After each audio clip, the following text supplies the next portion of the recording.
بسم اللہ الرحمن الرحیم۔ احکام ہا۔ اس سبق کا موضوع جملے کے آخر میں ہا کا وجود ہے۔ ہا کی ایک قسم وہ ہا ہے جو کلمے کے آخر میں واقع ہوتی ہے، جو کہ ہائے ضمیر یا کنایہ ہوتی ہے۔ لہو یعنی اس کے لیے۔ ہائے ضمیر ہا ہے جو کلمے کے آخر میں آیا ہے اور اس کے معنی میں ہے۔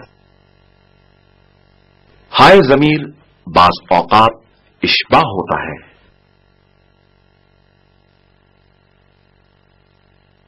اشباہ یعنی چھوٹی آواز کو بڑی آواز میں تبدیل کرنا۔ دوسرے الفاظ میں پیش کی آواز کو او میں تبدیل کرنا اور زیر کو ای میں تبدیل کرنا۔ کن مواقع پر ہائے ضمیر کی حرکت اشباہ ہوتی ہے؟ جب کبھی ہائے ضمیر سے پہلے اور بعد کا حرف متحرک ہو، ہائے ضمیر اشباہ ہوگا۔ اس مثال پر غور کریں۔ فلہ اجر، فلہ اجر۔ مذکورہ مثال میں ہائے ضمیر سے پہلے اور بعد کا حرف متحرک ہے، پس اشباہ واقع ہو جائے گا۔ فلہ اجر، فلہ اجر به إلا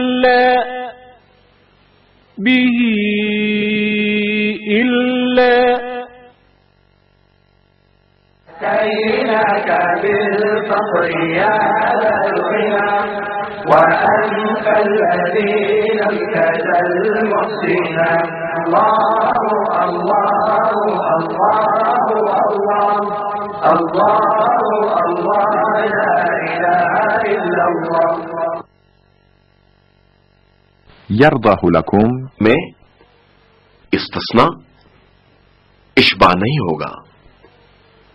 یرضہ لکم، یرضہ لکم۔ جب بھی ضمیر کی ایک طرف ساکن یا دونوں طرف ساکن ہوں گے تو اشباہ نہیں ہوگا۔ مثلا منہ الا، کیونکہ ضمیر سے پہلے ساکن ہے۔ اس مثال میں ضمیر کے بعد ساکن ہے، اس لیے یہاں بھی اشباہ نہیں ہوگا۔ منہ الا، منہ الا لہ الملک۔ اس مثال میں ضمیر کے بعد ساکن ہے، اس لیے یہاں بھی اشباہ نہیں ہوگا۔ لہ الملک منہ اسمہ۔ اس مثال میں ضمیر سے پہلے اور بعد میں ساکن ہے، اس لیے اشباہ نہیں ہوگا۔ منہ اسمہ، منہ اسمہ۔ جب بھی ہائے ضمیر سے پہلے اشباہ یا کھینچی جانے والی آواز ہو، ہائے ضمیر اشباہ نہیں ہوگا۔ مثلا فیہ،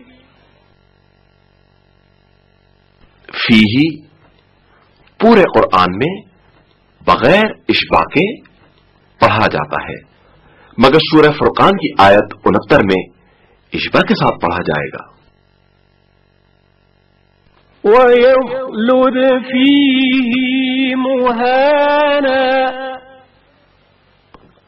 وَيَخْلُدْ فِيهِ مُهَانًا۔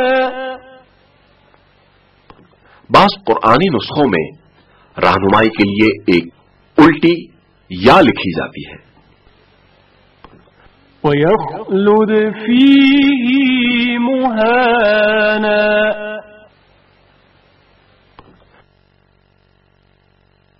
کلمہ حاضہی میں بھی ہا کبھی ہائے ضمیر کی طرح اشباہ ہوتا ہے. هذه بضاعتنا هذه بضاعتنا. ہا کی حرکت بعض کلمات میں مثلاً اللہ ينتهي نفقه فواكه الہی اشباہ نہیں ہوگا کیونکہ ان کلمات میں ہا کلمے کا اصل حرف ہے نہ کہ ضمیر. كيناك بالفقر يا الغنى وأنت الذي لم تزل محسنا. الله الله الله الله الله